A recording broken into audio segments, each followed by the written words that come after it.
Okay, so our second most common congenital heart defect is a patent ductus arteriosus, i.e. the connection between the aorta and the pulmonary artery, which is essential during fetal life and for fetal circulation, remains patent after birth, which is not what is supposed to happen.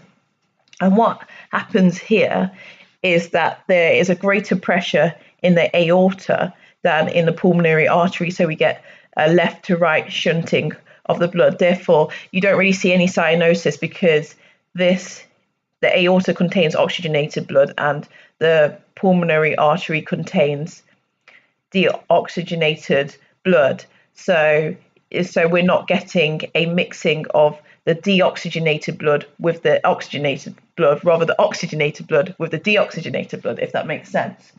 So a patent ductus arteriosus typically presents in preterm babies in the second to third week of life. And a problem which can occur with a patent ductus arteriosus is because of this extra load that we have on the pulmonary artery. This can lead to pulmonary hypertension and the effects which come with that.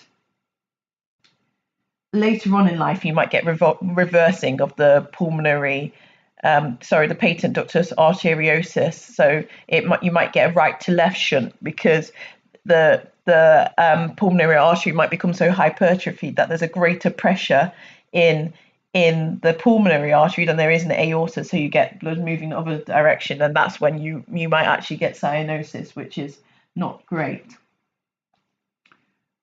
So the type of murmur this presents with is a continuous machinery murmur. So kind of sounding like a brrr, if I'm correct. And this murmur radiates to the left clavicles. And then you get bounding pulses as well. So a large PDA is associated with intraventricular hemorrhage and necrotizing enterocolitis in very preterm babies. So what's the treatment? So you treat with ibuprofen, which is a prostaglandin synthase inhibitor, and then you want to do a surgical closure with a clip or a transcatheter closure in older children.